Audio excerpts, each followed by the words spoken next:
Praise the lord. అనుదిన ఆత్మీయ ఆహారము వాక్యంలో నుండి రోమియోలకు రాసిన పత్రిక 12వ అధ్యాయము 1వ వచనం చదువుతూ ఉన్నారు.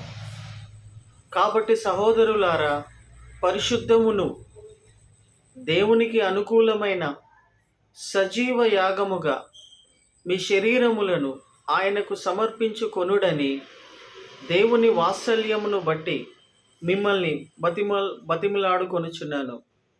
ఇట్టి సేవ మీకు యుక్తమైనదై ఉన్నది. రెండు విషయాలను ఈ వాక్యంను బట్టి జ్ఞాపకం చేస్తున్నాను. విశ్వాసుల యొక్క కనీసమైనటువంటి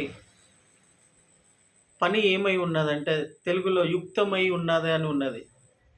ఇట్టి సేవ దేవునికి మీ పట్ల మీరు చేయాల్సింది యుక్తమై ఉన్నది. అంటే నాకు అర్థమవుతున్నది, this is your reasonable service. అంటే కనీసమైనటువంటి పని ఏమై ఉన్నదంటే, ప్రతి విశ్వాసికి, ప్రతి దేవుని బిడ్డకి, ప్రతి సేవకునికి కనీసమైనటువంటి పని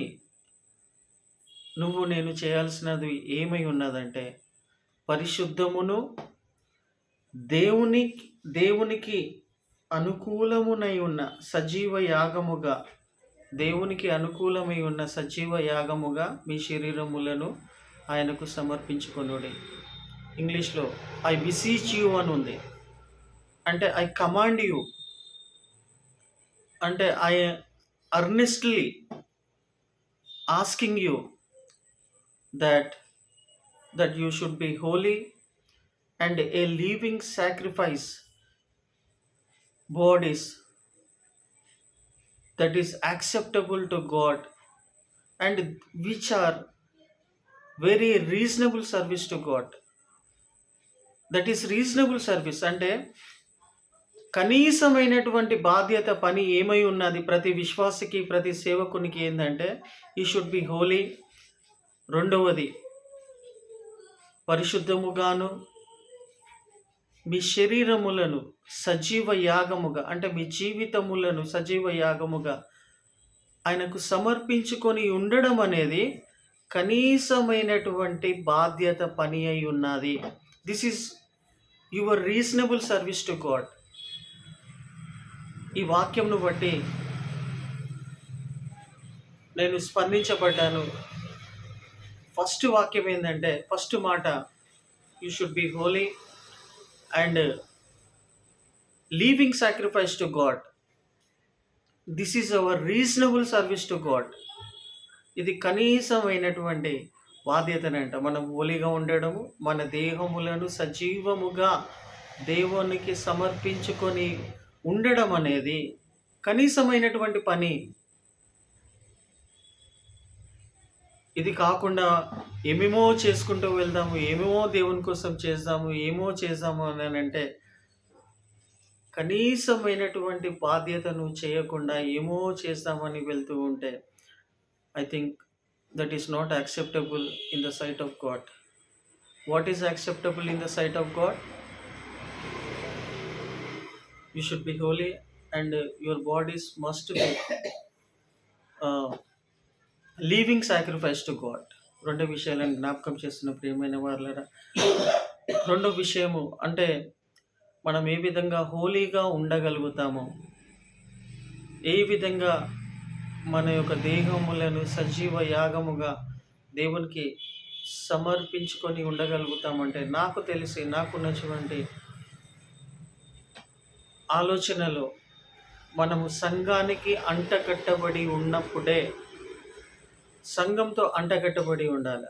దేవుడు ఏ సంఘంలో అయితే నేను నాటి ఉంటూ ఉన్నాడో, ఏ సంఘంలో అయితే నేను చేర్చి ఉంటూ ఉన్నాడో, ఆ సంఘానికి నువ్వు అంటగట్టబడి ఉండాలి. అంటే ఆ సంఘం యొక్క కార్యకలాపాలలో, డైలీ యాక్టివిటీస్లలో, వీక్లీ యాక్టివిటీస్లలో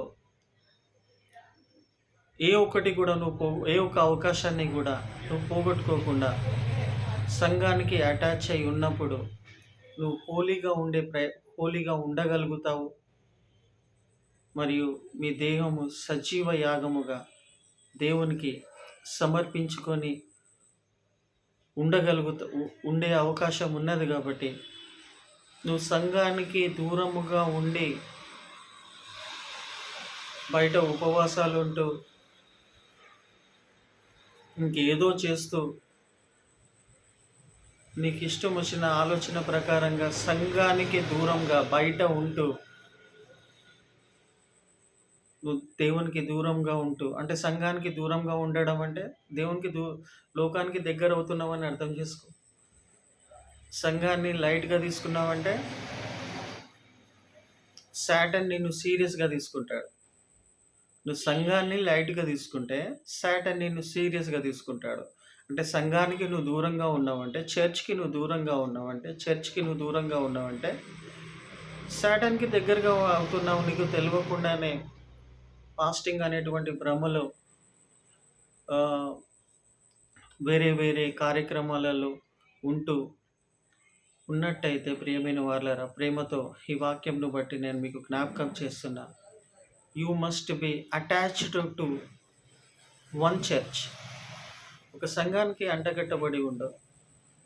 దేవుని వాక్యంలో కనీసమైనటువంటి బాధ్యత అనేది ఏమై ఉన్నదంటే, you should be holy and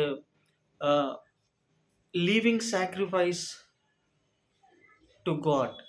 సజీవ యాగముగా మీ దేహములను దేవునికి సమర్పించుకొని ఉండడం అనేది కనీసమైనటువంటి బాధ్యత, కనీసమైనటువంటి పని, which is reasonable service to God అనేది మర్చిపోవద్దు.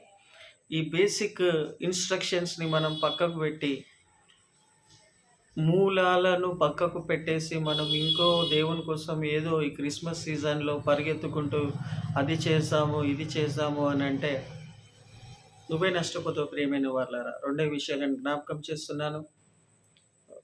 You should be Holi, you must attached to the church. సంఘానికి అంటగట్టబడి ఉండు. దెన్ యూ కెన్ సింపుల్గా ఉండగలుగుతావు, హోలీగా ఉండగలుగుతావు. సజీవ యాగముగా మన దేహములను దేవునికి సమర్పించుకున్న వాళ్ళం అవుతాం. అది దేవునికి అనుకూలమైనటువంటి సాక్రిఫైస్గా